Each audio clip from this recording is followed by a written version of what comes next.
ปะความดำริชอบคิดถูกต้องไม่ได้คิดฟุ้งซ่านไปในเรื่องราวต่างๆนะคิดถูกต้อง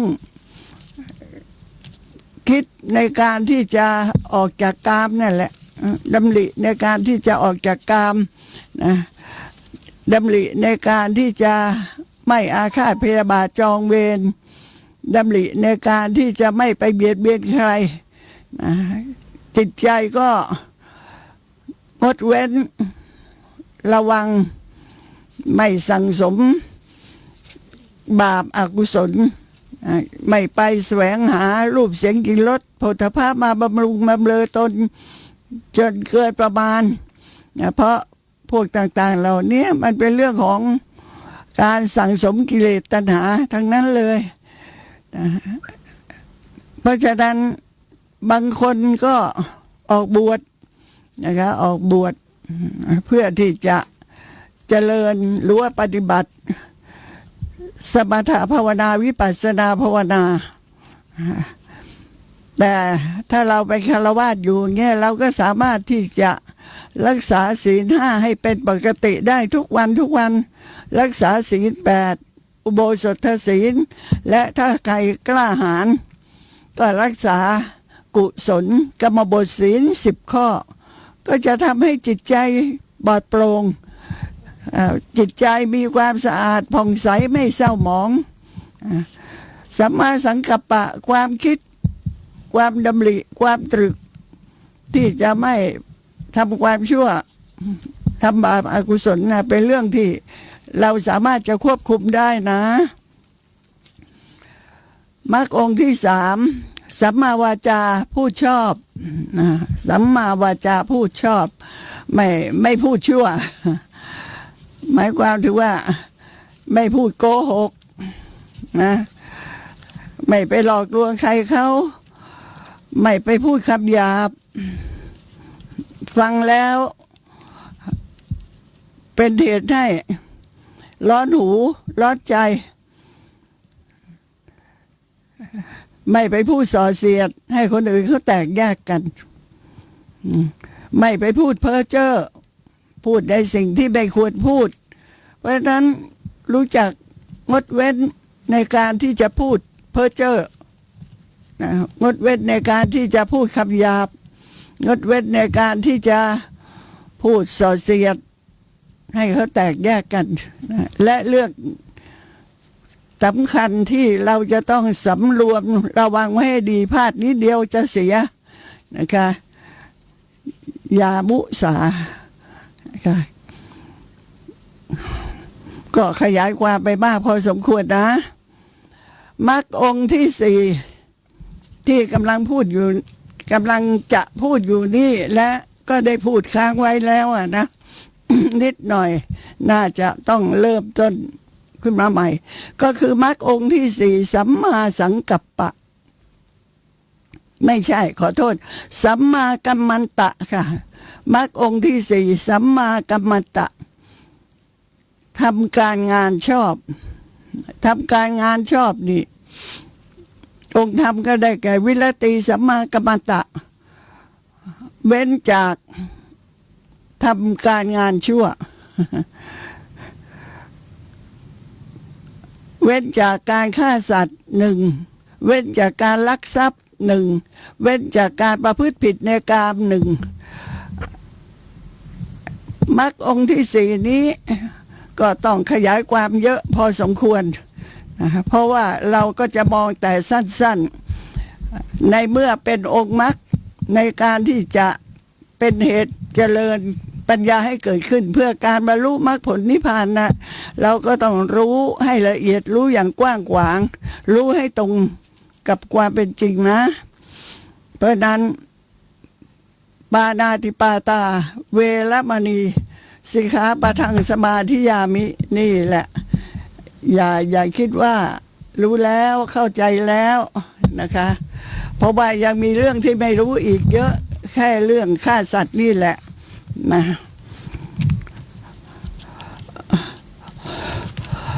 เรื่องของการฆ่าสัตว์เขามีองค์นะมีองค์ของเขาว่าเราจะดูว่าศีลขาดหรือไม่ขาด รู้อย่างหยาบในเบื้องต้น จะรู้ว่าศีลขาดหรือไม่ขาดก็คือหนึ่งปาโนนั้นเป็นภาษาบาลีแปลว่าสัตว์มีชีวิตสองปานะสัญญิตา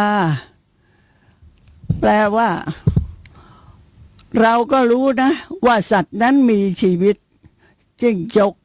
ตุ๊กแกปลากุ้งหอยยุงเหลือบลิ้นไรต่างๆเหล่านี้เป็นต้นน่ะแล้วก็พวกสัตว์ใหญ่ช้างม้าโคกระบือสุนัขแมวเราก็รู้ว่าสัตว์นั้นมีชีวิตนะจะโกหกตัวเองก็ไม่ได้นะเพราะว่ารู้จริงๆและสัตว์นั้นก็มีชีวิตจริงๆองค์ธรรมข้อที่สามก็ได้แก่วัฏกะจิตตังเราก็มีจิตคิดจะฆ่ามีจิตคิดจะฆ่าให้สัตว์นั้นตายลงน่ะทั้งที่รู้อยู่นะแต่เวลาที่คิดจะฆ่าเนี่ยความคิดนี้มันเกิดขึ้นแป๊บเดียวเท่านั้นเนี่ยเจตนาในการที่จะฆ่านะเกิดแป๊บเดียวขณะจิตเดียวก็ฆ่าได้เลยนะวัฏกะจิตตังมีจิตคิดจะฆ่าตัวนี้เป็นตัวร้ายถ้าไม่มีจิตคิดจะฆ่าก็ฆ่าไม่สำเร็จอะค่ะเพราะฉะนั้นบาปหนักจะเกิดตรงนี้แหละโทษมากจะเกิดตรงนี้ข้อที่สี่ประโยโคทำความเพียรนะมีความเพียรมีความพยายามเพื่อที่จะฆ่าสมมุติว่าจะฆ่าไก่วิ่งไล่จับไก่มันก็รู้นี่นะว่าจะถูกจับไปทำอาหารกินถูกจับไปฆ่ามันก็หนีสิร้องไปหนีไปคนก็ไล่ไปพอจับได้นะโอ้มันก็ร้องเราไม่รู้เราว่าเขาคำควรด้วยความกลัวตายเราทำความเพียรมีความพยายามไล่ตามจับเลยนี่ความเพียรมากความเพียรมีกำลังทีเดียวตัณหาเยอะค่ะในที่สุดจับมาได้ทำยังไงฆ่าให้ตายเตนะมรณังสัตว์ตายด้วยความเพียรนั้นสัตว์ตายด้วยความเพียรนั้นเชือดคอไก่ยกตัวอย่างนี้ขึ้นมาก็เห็นได้ชัดทีเดียวนะถ้ามีการกระทำครบองค์ทั้งห้าดังที่กล่าวมาเนี้ยก็เป็นอันรู้ได้ว่าผู้นั้นน่ะได้ล่วงกรรมบทแล้วอะไปอบายได้เลยตายแล้วไปอบายได้เพราะมันครบองค์เลยนี่นะองค์ห้าเนี่ยจำไว้เลยสัตว์มีชีวิตหนึ่งรู้ว่าสัตว์มีชีวิตหนึ่งมีจิตคิดจะฆ่าหนึ่งทำความเพียรพยายามที่จะฆ่าหนึ่งในที่สุดสัตว์นั้นก็ตายลงด้วยความเพียรพยายามแล้วก็ฆ่าได้สำเร็จครบค่ะแต่ถ้าไม่ครบองค์ทั้งห้านี้ไม่ครบองค์ทั้งห้านี้ขาดอย่างใดอย่างหนึ่งไปสัตว์ไม่ตายหรือไม่มีจิตคิดจะฆ่าก็ไม่สำเร็จเป็นกรรมบทนะแต่จะตายภายหลังนั้นต้องพูดกันอีกทีว่าสืบเนื่องมาจากการจับนั่นหรือเปล่าเพราะว่าองค์ที่เป็นเหตุในการฆ่าสัตว์นั้นมีอยู่ห้าดังที่กล่าวมาแล้วนี่แหละสัตว์มีชีวิตประการหนึ่งรู้ว่าสัตว์มีชีวิตอีกประการหนึ่งมีจิตคิดจะฆ่าอีกประการหนึ่งทำความเพียรพยายามที่จะให้สัตว์นั้นตายอีกประการหนึ่งในที่สุดสัตว์นั้นก็ตายลงด้วยความเพียรพยายามนั้นถ้าครบสี่ถ้าครบสี่ขาดองค์ที่ห้าข้อใดข้อหนึ่งไปสัตว์นั้นไม่ตายนะแต่ก็พิกลพิการไปนั่นแหละอยู่อย่างทุกข์ทรมานนะบุคคลผู้ที่กระทำความเพียรที่จะฆ่านั่นแหละต้องได้รับโทษในประวัติการ ไม่สำเร็จเป็นกรรมบทก็จริงนะแต่ต้องได้รับโทษในประวัติการก็คือนับตั้งแต่เกิดมานั่นแหละทีนี้การจำแนกการที่ท่านจำแนกไว้ว่าโทษที่จะได้รับจากการฆ่าสัตว์เนี่ยข้อที่สำคัญก็คือสัตว์นั้นน่ะมีร่างกายใหญ่โตหรือว่ามีร่างกายเล็กตัวน้อยสัตว์นั้นมีศีลธรรมมีคุณธรรมไหมถ้าไม่มีศีลธรรมไม่มีคุณธรรมหรือว่าถ้าสัตว์นั้นถูกฆ่าสัตว์ที่ถูกฆ่าเป็นสัตว์ใหญ่เช่นช้างม้าโคกระบือเราก็โทษหนักมากเลยนะเรียกว่ามหาสาวัชชะไปอบายเลยค่ะเพราะว่าสัตว์เล็กสัตว์ใหญ่นะไอชีวิตนวกะกลาบของสัตว์เหล่านั้นเนี่ยได้ถูกทำลายลงถ้าสัตว์ใหญ่ก็ถูกทำลายลงเป็นจำนวนมากทีเดียวนะถ้าเป็นสัตว์เล็กพวกสัตว์ที่ถูกฆ่านั้นเป็นสัตว์เล็กเช่นมดยุงปลากุ้งอะไรเงี้ยก็มีโทษน้อยเรียกว่าอัปปสาวัชชะและในระหว่างสัตว์เดรัจฉานกับมนุษย์ล่ะฆ่ามนุษย์นะมีโทษมากนะมากกว่าฆ่าสัตว์เดรัจฉานเพราะมนุษย์นั้นเป็นสัตว์ที่ประเสริฐกว่าสัตว์เดรัจฉานสำหรับมนุษย์ต่อมนุษย์ด้วยกันล่ะถ้าฆ่าผู้ตายนะเป็นผู้ที่มีศีลธรรมมีคุณธรรมมีศีลธรรมเช่นไปฆ่าพระภิกษุสามเณรหรือว่าอุบาสกอุบาสิกาท่านทั้งหลายเหล่านี้เป็นผู้ที่มีคุณธรรมศีลธรรมแล้วมาถูกฆ่านะก็จะมีโทษมากทีเดียวผู้ฆ่านั้นและถ้าผู้ที่ถูกฆ่าเป็นคนที่ขี่เหล้าเมายานักการพนันนักเที่ยวนักเลง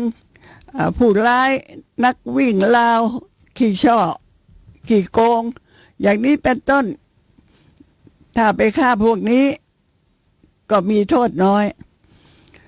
สำหรับการฆ่าทุกวันนี้ฆ่าบิดามารดากันพวกติดอะไรติดยาเสพติดนะขอเงินพ่อแม่ขอบ่อยๆท่านก็ไม่ให้ท่านก็ดุท่านก็ว่าท่านก็สั่งสอนไอ้ลูกนี้ก็ติดเหล้า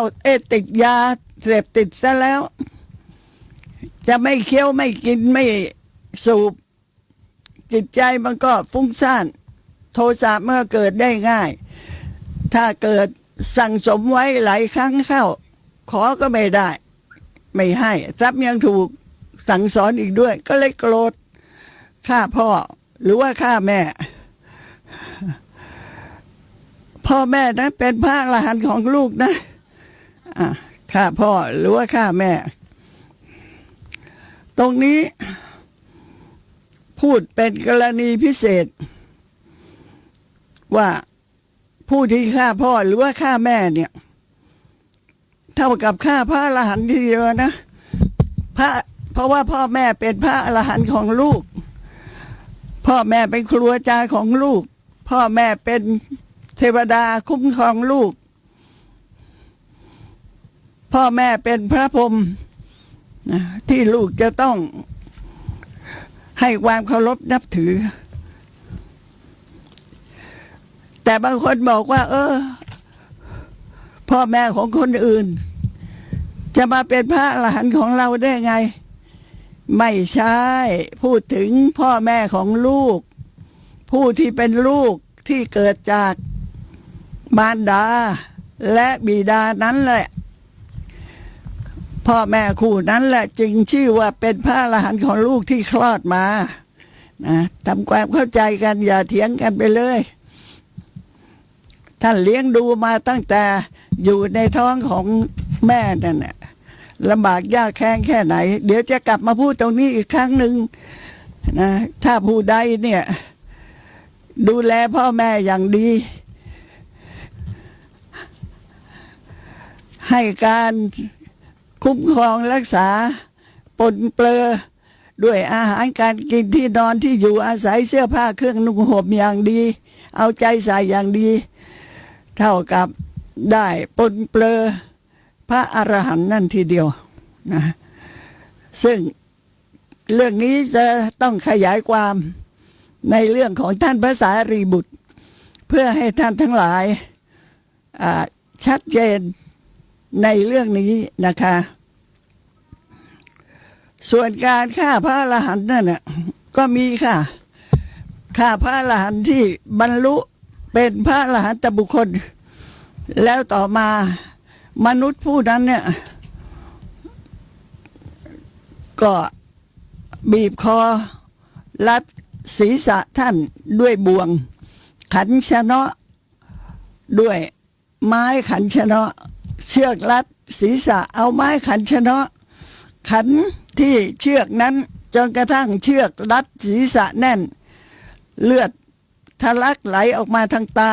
ทางจมูกทางหูทางปากมนุษย์ผู้นั้นเนี่ยนะฆ่าพระอรหันต์ถึงแม้ว่าจะไม่ตายทันทีในเดี๋ยวนั้นแต่ต่อมาไม่นานไม่กี่วันท่านกลับไปยังวัดแล้วอาการเจ็บปวดทรมานนั่นแหละทำให้ท่านถึงแก่ความตายบุคคลนั้นชื่อว่าฆ่าพระอรหันต์นะมีโทษมากอย่างในช่างแก้วมณีของพระเจ้าเปรตที่โกศลได้ไงมีโทษมากมีโทษหนักเป็นพิเศษจะร้องไห้รู้สึกตัวจะร้องไห้สำนึกผิดน้ำตาเป็นสายเลือดขอให้ท่านอดโทษให้อย่าได้โกรธเลยธรรมดาพระอรหันต์น่ะท่านไม่โกรธอยู่แล้วท่านอดโทษให้มันเป็นโทษของสังสารวัฏที่ต้องเวียนเกิดเวียนตายแล้วมาพบกันอีกเพราะฉะนั้นไอ้ความแค้นเก่าก่อนในอดีตชาตินู่นน่ะมันยังมีอยู่ในจิตใจแล้วก็มามีเหตุมีปัจจัยที่ทำให้เกิดความโกรธขึ้นมาในชาติปัจจุบันนี้จนถึงกับฆ่าพระอรหันต์ที่ตนเองนับถือถือหนานิมนต์ให้มารับภัตตาหารที่บ้านทุกวันทำดีก็มากนะแต่โกรธนิดเดียวไม่พอใจนิดเดียวทำร้ายท่านจนกระทั่งท่านถึงแก่ความตายไม่ตายในเดี๋ยวนั้นหรอกค่ะไม่ได้ตายในวันนั้นแต่ผลจากการทำร้ายท่านน่ะเมื่อท่านกลับไปที่วัดแล้วท่านก็เจ็บหนักต่อมาไม่กี่วันท่านก็ถึงแก่ความตายในช่างแก้วมานี้นะตายแล้วก็ไปเกิดเป็นสัตว์นรกค่ะนี่การฆ่าพระอรหันต์นะแม้การฆ่าพ่อแม่ตัวเองเนี่ยก็โทษระดับนี้นั่นแหละทุกวันนี้เราได้ข่าวอยู่เสมอทีเดียวขี่ยาคนนั้นขี่ยาคนนี้ติดยาเสพติดนั่นเนี่ยขอเงินแม่ไม่ให้มันตีแม่ซะตายเลยมันฟันคอพ่อซะคอขาดเลยอะไรอย่างเนี้ยพวกนี้ไม่ต้องมีใครมาพูดต่อให้นิมนต์พระมาหมดทั้งโลกแล้วมาสวดขอให้อดโทษให้ก็ไม่มีทางค่ะเพราะว่ากรรมชั่วประเภทที่ทำแล้วด้วยเจตนาด้วยความจงใจมีความเพียรพยายามอย่างนี้นะไม่มีการลดโทษเลยนะคะเพราะว่าต้องอนันตริยกรรมนั่นเองฆ่าพ่อแม่ฆ่าพระอรหันต์กระทำโลหิตพระพุทธเจ้าให้ห่อกระทำสังฆเพศนั่นไม่เกี่ยวกับการฆ่านะกระทำโลหิตพระพุทธเจ้าให้ห่อกับกระทำสังฆเพศไม่เกี่ยวกับการฆ่าเพราะว่าไม่สำเร็จในการฆ่าถ้าผู้ที่ถูกฆ่านั้นน่ะรูปพรรณสันฐานตัวโตตัวใหญ่สูงใหญ่เท่ากันนะโทษก็เท่ากันนะถ้าว่าโดยคุณธรรมใครมีคุณธรรมมากกว่าอย่างอีกคนนึงมีศีล5อย่างอีกคนนึงไม่มีศีลโทษของการฆ่าผู้ที่มีศีลก็มากกว่าและต้องตัดสินกันตรงที่มีความเพียรพยายามที่จะฆ่าด้วย ว่าพยายามฆ่าพยายามมากไหมหรือว่าไปถึงฆ่าได้เลย หรือว่าไปถึงจะต้องต่อสู้กันก่อน แล้วจึงจะฆ่าได้ในภายหลัง ถ้าใช้ความพยายามในการที่จะฆ่ามากความพยายามมากเนี่ยโทษก็จะหนักมากถ้าบุคคลนั้นตายถ้าใช้ความพยายามน้อยจ้วงแทงทีเดียวยิงปืนปังเดียวถึงแก่ความตายนะเป็นความพยายามน้อยโทษก็น้อยแล้วประการต่อไปที่ควรรู้ไว้ก็คือผู้ที่จะทำปาณาติบาตผู้ที่จะมีการฆ่าบุคคลใดบุคคลหนึ่งยกตัวอย่างขึ้นมาคนสองคนค่ะคนสองคนเนี่ยมีความรู้ต่างกันไอ้คนหนึ่งคนที่หนึ่งในกอเนี่ยเขารู้ว่าการฆ่าเนี่ยมีโทษมากนะถ้าฆ่ามนุษย์จะมีโทษมากฆ่าคนมีคุณธรรมศีลธรรมมีโทษมากเป็นสิ่งที่ไม่ควรทำเลยแต่ในขอน่ะไม่รู้ด้วยไม่เชื่อด้วยว่าการฆ่าจะมีโทษหนักก็มาขัดขวางการทำงานของเราหรือว่ามาพูดจา กระทบกระเทียบเปรียบเปยด่าว่ากันเอาไว้ทำไมล่ะฆ่าทิ้งเลยไม่เชื่อหรอกว่าการฆ่าจะเป็นบาปกรรมอะไรบาปกรรมที่ไหนจะมีมันก็แค่เอามีดเสียบเข้าไปที่หน้าอกเท่านั้นเอาปืนยิงเข้าไปมันก็ตายเท่านั้นน่ะมันจะมีบาปกรรมอะไรติดตามมาตอบสนองภายหลังในขอเนี่ยไม่เชื่อนะว่าการฆ่าคนฆ่าสัตว์เนี่ยเป็นบาปอกุศลไม่ควรทำเลยแต่ในกอน่าเชื่อในกอเชื่อนะว่าการฆ่าสัตว์การฆ่ามนุษย์เนี่ยเป็นบาปอกุศลไม่ควรทำในระหว่างสองคนเนี่ยถ้าหากว่าถูกยกตัวอย่างเพื่อให้เกิดความเข้าใจก็คือในกอกับในขอเนี่ยเป็นคนที่ อยู่ในหมู่บ้านเดียวกันนะวันหนึ่งผู้ใหญ่บ้านผู้ที่ปกครองดูแลหมู่บ้านนั้นเนี่ยก็จะบวชลูกชายแขกก็หลั่งไหลกันมาชาวบ้านนั้นที่อยู่ในตำบลในหมู่บ้านนั้นหรือว่าตำบลใกล้เคียงหมู่บ้านใกล้เคียงที่รู้จักกันก็จะมาในงานบวชลูกชายผู้ใหญ่บ้านก็จะต้องมีข้าวปลาอาหารต้อนรับผู้ใหญ่บ้านก็เห็นว่าน่าจะต้องล้มหมูสักตัวหนึ่งล้มโคสักตัวหนึ่งเพื่อที่จะเอาเนื้อมาทำอาหารต้อนรับแขกก็เลยบอกลูกบ้านก็คือในกอกับในขอเนี่ยที่เป็นผู้ชายที่ใกล้ชิดกันบอก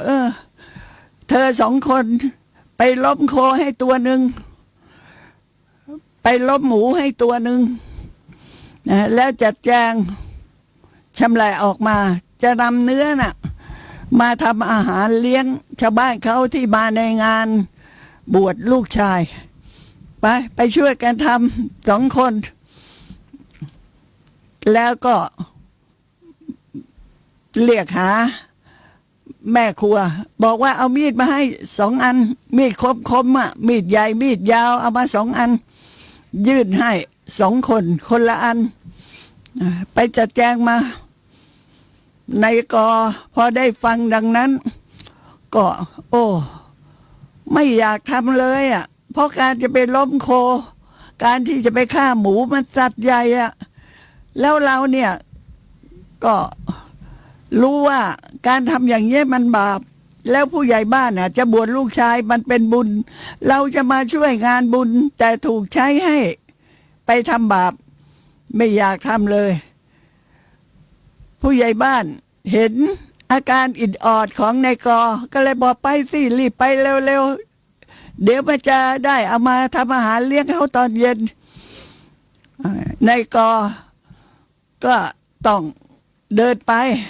ปที่เล้าหมูโคที่เลี้ยงโคในขอน่ะไม่มีความสงสัยอะไรทั้งนั้นน่ะดีใจซะด้วยวันนี้จะได้กินตับไตไส้พุงมันจะได้กินตับไตไส้พุงเนื้อโคพอไปถึงคอก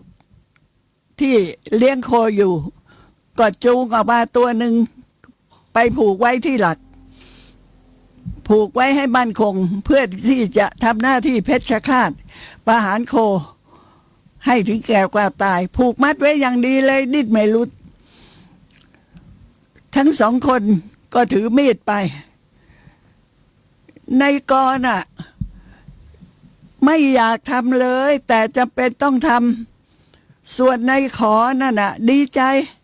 เดี๋ยวจะได้กินเครื่องในสดเดี๋ยวจะได้กินตับไตไส้พุงสดของโคจ้วงแทงที่คอของโคจ้วงแทงเต็มเดียวนะจ้วงแทงไหลทีเดียว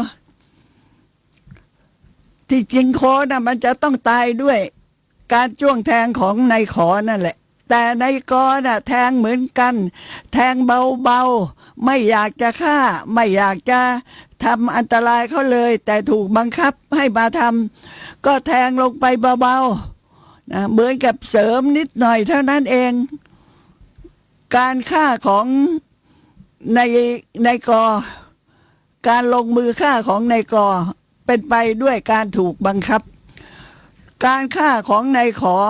เป็นไปด้วยความเต็มใจด้วยความยินดีมีความพยายามอย่างมากเพราะฉะนั้นสองคนนี่แหละค่ะนายขอนะต้องโทษหนักกว่านายกนายขอที่ฆ่าด้วยความยินดีฆ่าด้วยความเต็มใจนะน้ำลายไหลเลยแหละเวลาที่จะกินเนื้อสดเคยเห็นไหมคะที่เขาเอาเนื้อสดนะมาตัดตับออกมาแล้วก็จิ้มลงไปในน้ำจิ้มรสจัดเคี้ยวกินกรุบบอกว่าแม่มันหวานอร่อยกินผักตามดื่มเหล้าตามในขอมีโทษหนักมากกว่าส่วนในกอนั้นน่ะเมินไม่กินฆ่าก็เพราะจะเป็นที่จะต้องเอามีดแทงลงไปเพราะฉะนั้นโทษของในกอน้อยกว่าโทษเบากว่าในขอแต่ในขอน่ะโทษหนักกว่าโทษแรงกว่าในกอนะอย่างนี้ก็คงจะพอเข้าใจนะคะว่าคนที่ไม่รู้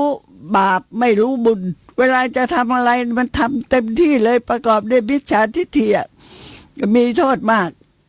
เป็นมหาสาวัชชะแต่ที่ท่านอุปมาไว้ท่านอุปมาเพื่อให้เข้าใจในเรื่องนี้อย่างชัดเจนว่าใครโทษหนักใครโทษเบานะอุปมาเหมือนช่างตีเหล็กนี่แหละเผาเหล็กจนร้อนจัดก้อนเหล็กเผาจนร้อนจัดแล้วเอาขึ้นมาจากเตามาวางไว้พอเหล็กที่ถูกเผาจนแดงเอาออกจากเตามาวางไว้สักพักหนึ่งมันก็ดำมันจะคืนสภาพเหมือนกับเหล็กที่ยังไม่ได้เผาถ้าไม่พิจารณาแล้วก็ไม่รู้หรอกว่าเหล็กก้อนนี้ถูกเผามาแล้วมีคนสองคนที่เดินมาต้องการที่จะมาดูท่อนเหล็กเพื่อที่จะไปใช้ในการงานของตนเองพอเห็นแท่งเหล็กนั้นวางเอาไว้ก็เลยคนที่หนึ่งน่ะเอามือไปจับก้อนเหล็กนะเพื่อที่จะรู้น้ำหนักว่าจะเอาไปใช้งานได้ไหมคนที่หนึ่งเอามือไปจับก้อนเหล็กเพื่อที่จะคะเนว่ามีน้ำหนักเท่าไหร่ จะพอใช้งานไหมแต่เวลาจับนะจับเต็มที่เลยนะจับเต็มที่เลยจับกำท่อนเหล็กขึ้นมาเต็มที่เลยอ่ะโอ้พอจับขึ้นมานี่ท่อนเหล็กที่ยังแดงอยู่มันก็เผาไหม้สินะความร้อนมันก็เผาไหม้หนังเผาไหม้เนื้อเข้าไปจรดถึงกระดูกทีเดียวนะเพราะว่าจับแรงมากส่วนอีกคนหนึ่งมองเห็นก้อนเหล็กวางไว้สีของเหล็กน่ะดูมันเหมือนกับเหล็กถูกเผาไฟก็คิดว่าเหล็กก้อนนี้คงจะถูกเผาไฟมาแล้วล่ะแต่ว่าต้องการพิสูจน์ว่าเป็นอย่างที่ตัวเองคาดคะเนไว้ไหมว่าเหล็กก้อนนี้ถูกเผาไฟก็จะจับก้อนเหล็กแตะเพียงเบาๆเอานิ้วมือแตะไปเบาๆเท่านั้นก็ได้รับความร้อนที่แผ่ออกมาจากท่อนเหล็กนะท่อนเหล็กนั้นนะให้ความร้อนสม่ำเสมอไม่ว่าจะคนไหนจับแต่คนที่มีความรู้มีความเข้าใจนะว่าถ้าจับเต็มที่ก้อนเหล็กที่ร้อนน่ะมันจะเผาไหม้เนื้อเผาไหม้หนังเผาไหม้เนื้อจรดกระดูกทีเดียวเวลาจับก็เลยจับเบาๆอย่างนี้น่ะผู้ที่รู้ว่าการกระทำอย่างเนี้ยนะไม่ว่าจะทำชั่วประเภทใดก็ตามนะถ้าทำด้วยความยินดีทำด้วยความเต็มใจอย่างการฆ่าสัตว์ที่กล่าวขึ้นมาน่ะรู้ว่าสัตว์นั้นมีชีวิตยังมีจิตคิดจะฆ่าทำความเพียรพยายามที่จะฆ่าในที่สุดสัตว์ก็ตายด้วยความเพียรนั้นคนมีความพยายามมากก็โทษหนักนะและสัตว์ที่ตายน่ะเป็นสัตว์ใหญ่ก็โทษมากนะโทษมากก็คือตายแล้วต้องไปเกิดในอเวจีมหานรกนะส่วนคนที่เรียกว่าจะเป็นที่จะต้องจับหรือจะจำเป็นที่จะต้องทำเหมือนดังข้ออุปมาที่ยกขึ้นมาเนี่ยนะตรงนี้ก็ได้รับโทษต่างกันนะได้รับโทษต่างกันตอนนี้ก็จะกลับมาพูดถึงเรื่องว่าผู้ที่ฆ่าบิดามารดานะผู้ที่ฆ่าบิดามารดานั้นน่ะก็รู้อยู่ว่าบิดามารดามีคุณนะเมื่อตั้งใจฆ่าเนี่ยพยายามฆ่าไปนรกแน่นอนไปนรกแน่นอนเพราะว่าเท่ากับฆ่าพระอรหันต์ฆ่าพระอรหันต์เนี่ยมีโทษหนักมากเหมือนกับในช่างแก้วมณีที่พูดไว้นะฆ่าบิดามารดาน่ะมีโทษหนักมากทีนี้ถ้าลูกคนไหนดูแลบำรุงบิดามารดาให้มีความสุขในยามที่ท่านแก่เฒ่ามีบ้านให้อยู่มีเสื้อผ้าให้สวมใส่ในเวลาที่อากาศหนาวอากาศร้อนคอยดูแลอยู่แม้อาหารการกินนะก็จัดหาให้เต็มกำลังของตัวเองเลยอย่างดีของตัวเองอ่ะนะเจ็บไข้ได้ป่วยก็ดูแลอย่างดีก็มีข้อถามว่าถ้าเราเนี่ยจะตอบแทนพระคุณบิดามารดาเราจะตอบแทนท่านยังไงเราทุกคนเนี่ยนะคะท่านผู้ฟังคะเราทุกคนเนี่ยถ้าพ่อแม่ของเรายังอยู่อ่ะแล้วเราได้เรียนเราได้รู้ในคุณของบิดามารดาว่าโอ้ท่านมีพระคุณมากทีเดียวมีพระคุณมากต่อลูกเหมือนกับพระอรหันต์ของลูกเลยนะเหมือนกับพระพรหมของลูกนะมีเมตตากรุณาต่อลูกเวลาลูกที่มีความสุขนะมีมุทิตาความยินดีกับลูกด้วยในเวลาที่ลูกนั้นได้ประสบพบกับความสำเร็จนะมีอุเบกขาคือจะมีเรื่องเลวร้ายอะไรเกิดขึ้นแก่ลูกกันแล้วแต่ก็พยายามช่วยจนสุดความสามารถแล้วเมื่อช่วยไม่ได้พ่อแม่นั้นที่ มีสติปัญญาก็จะต้องวางเฉยให้รู้ว่านั่นเป็นกรรมของลูกนะมันต้องเป็นอย่างนี้ดังนั้นการตอบแทนพระคุณบิดามารดาให้หมดสิ้นที่ท่านเลี้ยงดูเรามาในชาตินี้มันไม่ใช่ว่าจะทำได้ง่ายเลยทำได้ยากมากทำได้ยากมากลองดูสิว่าจะทำได้ตั้งแค่ไหนเหมือนอย่างที่ได้กล่าวมาแล้วเมื่อวันศุกร์เนี่ยนะว่า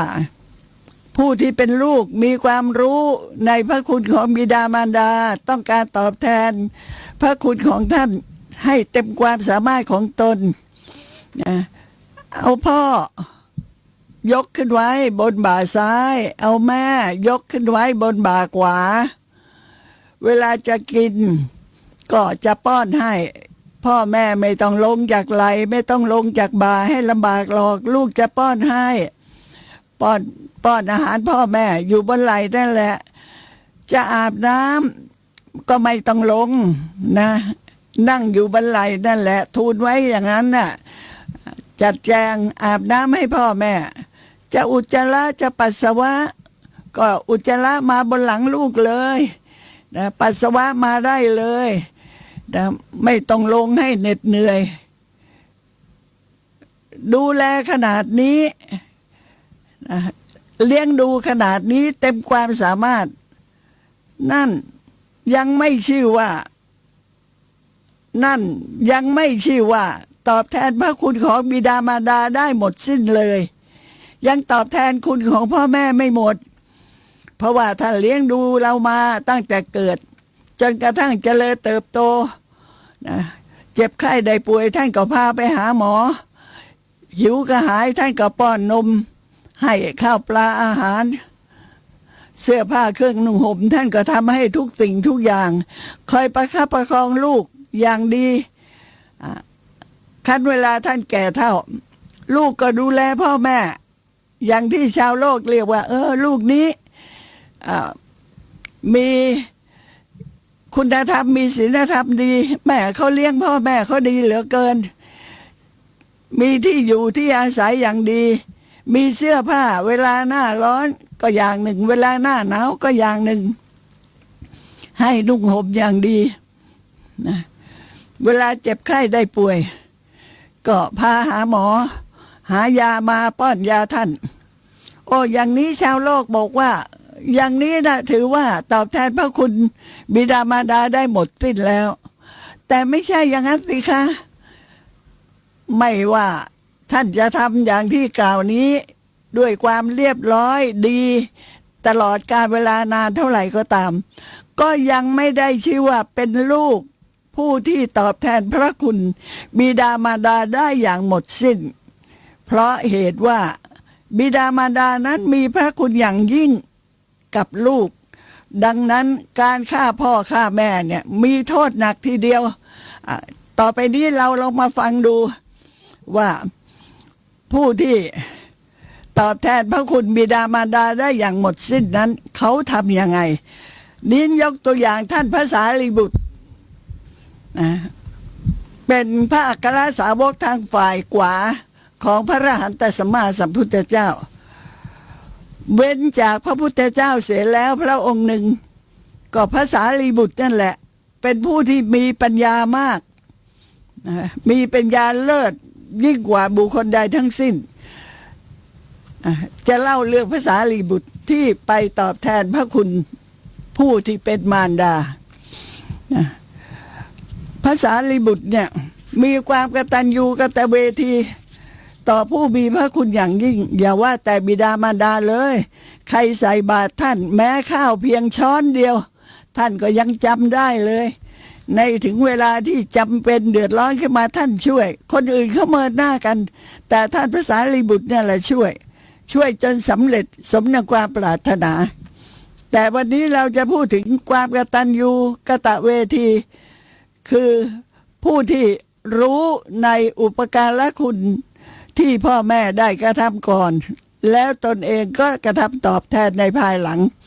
ยกตัวอย่างท่านพระสารีบุตรเถระผู้ที่ปรากฏเกียรติคุณว่าเป็นผู้ที่มีความกตัญญูกตเวที ต่อมารดาหาผู้เสมอเหมือนได้ยากในเรื่องนี้นะท่านมีแสดงไว้ในพระไตรปิฎกกันนะพราหมณ์วรรคท่านพระสารีบุตรได้รับฟังธรรมจากพระอัสสชิใช่ไหมตอนที่ยังเป็นฆราวาสอยู่ได้รับฟังธรรมจากท่านพระอัสสชิก็ได้บรรลุเป็นพระโสดาบันบุคคลต่อมาท่านก็ได้เข้าเฝ้าพระพุทธเจ้าได้ประพฤติปฏิบัติธรรมได้ฟังธรรมของพระผู้มีพระภาคเจ้าที่ถ้ำสุกละขาตานี่แหละค่ะก็ได้บรรลุเป็นพระอรหันต์ท่านพระอัสสชิเคยแสดงธรรมให้แก่ท่านพระสารีบุตรฟังครั้งหนึ่งเท่านั้นนะในตอนที่ท่านพระสารีบุตรยังเป็นชายที่นอกศาสนาไม่ได้นับถือศาสนาพุทธแต่เห็นพระอัสสชิว่าเรียบร้อยเหลือเกินมาบิณฑบาตท่านพระอัสสชิเพิ่งจะบรรลุเป็นพระอรหันต์ได้ไม่กี่วันเวลาออกบิณฑบาตท่านก็เรียบร้อยมากเลยท่านพระสารีบุตรตอนนั้นชื่ออุปติสสะนะเห็นพระเดินมาแหมเรียบร้อยเหลือเกินระวังสำรวมกายสำรวมวาจาเวลาจะก้าวเดินไปก็มองแต่เพียงเบื้องหน้าแค่สักวาหนึ่งก้าวเดินไปด้วยอาการที่สำรวมอุปติสสะเห็นดังนั้นติดใจอยากจะถามว่าท่านประพฤติธรรมมาจากที่ใดใครล่ะเป็นครูอาจารย์เมื่อได้โอกาสที่พระอัสสชิฉันภัตตาหารเสร็จแล้วนี่เล่าโดยย่อนะโดยสังเขปนะเมื่อพระอัสสชิฉันภัตตาหารเสร็จเรียบร้อยท่านพระสารีบุตรก็ถามตอนนั้นพระสารีบุตรชื่ออุปติสสะค่ะก็ถามพระอัสสชิว่าท่านได้ประพฤติธรรมปฏิบัติธรรมกับใครล่ะเป็นครูอาจารย์ของท่านครูอาจารย์ของท่านน่ะสอนว่ายังไงพระอัสสชิเห็นชายหนุ่มผู้นี้แล้วก็คิดว่าผู้ที่ไม่ได้นับถือพุทธศาสนาก็มักจะมีความเห็นผิดเข้าใจผิดในพระพุทธเจ้าเราจะไม่พูดมากเราจะพูดแต่เพียงสั้นๆเท่านั้นก็เลยตอบว่าครูอาจารย์ของเราท่านสอนว่าเยธัมมาเหตุปปภวาเตสังเหตุงตถาคโตเตสัญจะโยนิโรโทจะเอวังวาทีมหาสัมมโนพระสัมมาเจ้ามีปกติตรัสเช่นนี้ว่าธรรมทั้งหลายนั้นไหลมาแต่จากเหตุมีเหตุนั่นแหละเป็นแดนเกิดนะเมื่อหมดเหตุหมดปัจจัยเสียแล้วธรรมทั้งหลายเหล่านั้นก็ดับไปเป็นธรรมดานั่นเองพระอัสสชิสอนอย่างนี้ให้รู้ว่าเหตุและผลนั้นน่ะต้องมาด้วยกันต้องมีเหตุจึงจะเกิดผลเมื่อสาวจากผลก็จะได้พบกับเหตุดังนั้นเมื่อฟังธรรมอย่างนี้เพียงข้อความแค่นี้แหละค่ะอุปติสสะพิจารณาทบทวนแล้วขณะที่นั่งอยู่ตรงหน้าพระอัสสชินั่นแหละบรรลุค่ะบรรลุเป็นพระโสดาบันบุคคลบรรลุเป็นพระโสดาบันบุคคลหลังจากนั้นก็ได้มีโอกาสเข้าเฝ้าพระผู้มีพระภาคเจ้าได้บวชนะเป็นภิกษุในศาสนานี้ความกตัญญูของท่านน่ะที่มีต่อพระอัสสชิก็คือในเวลานอนพระสารีบุตรจะพิจารณาว่าบัดนี้พระอัสสชิอาจารย์ของเรา อยู่ในทิศใดนะถ้ารู้ว่าพระอาจารย์อยู่ทางทิศเหนือก่อนนอนท่านก็จะไหว้ไปทางทิศเหนือถ้ารู้ว่าอาจารย์ของท่านคือพระสัชชินะอยู่ทางทิศใต้ก่อนนอนก็จะไหว้ไปทางทิศใต้อย่างนี้เป็นต้นข้อนี้แหละเมื่อภิกษุทั้งหลายผู้ที่ไม่รู้อะไรเลยก็สำคัญผิดคิดว่าภาษาลีบุตรนอบน้อมทิศตามลัทธิของพวกมิจฉาทิฏฐิแล้วก่อนจะนอนจะไหว้ทางทิศนี้ทิศนี้แปรเปลี่ยนไปอยู่ตลอดเวลาอย่างนี้ไม่ใช่สัมมาทิฏฐิก็เลยกราบทูลพระผู้มีพระภาคเจ้าพระพุทธองค์ทรงทราบดีแต่ในเมื่อมีโจทย์มาร้องก็ต้องเรียกจำเลยเข้ามาพระพุทธองค์รับสั่งหาภาษารีบุตรมาแล้วตรัสถามนะภาษารีบุตรกราบทูลตามความเป็นจริงว่าเป็นอย่างนี้พระเจ้าค่ะพระพุทธองค์จึงได้ตรัสว่าสารีบุตรไม่ได้นอบน้อมทิศตามที่เธอทั้งหลายเข้าใจแต่สารีบุตรกราบไหว้พระอาจารย์คือพระอัสสชิผู้ที่เป็นพระอาจารย์ที่ได้แนะนำสั่งสอนธรรมะเพราะว่าได้รู้แจ้งธรรมที่พระอัสสชิได้แสดงแล้วจึงเป็นเหตุให้ท่านได้บรรลุเป็นพระโสดาบันบุคคลดังนั้นท่านพระสารีบุตรก็นอบน้อมครูอาจารย์ผู้นั้นด้วยความเคารพเหมือนกับว่าพราหมณ์นอบน้อมบูชาไฟอย่างนั้นนั่นเองนะคะ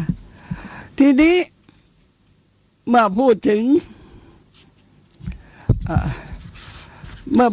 ท่านพระสารีบุตรนะท่านบรรลุเป็นพระอรหันต์แล้วโอ้มีชื่อเสียงมากมายมีลูกศิษย์ลูกหาถึง500 คนนะท่านก็มีความคิดว่าเรานี่ได้เวลาที่จะออกพรรษาแล้วพระผู้มีพระภาคเจ้าเสด็จออกจากบ้านเวลุวคามแล้วก็เสด็จกลับมาทางเดิมด้วยพระพุทธองค์น่ะทรงมีพระดำริว่าตถาคตจะเสด็จไปที่เมืองสาวัตถีแล้วก็เดินทางไป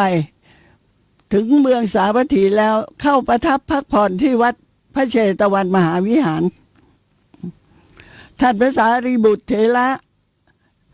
ได้รับทราบว่าบัดนี้พระพุทธองค์เสด็จมาประทับอยู่ที่วัดพระเชตวันแล้วก็ได้เข้าเฝ้าถวายบังคม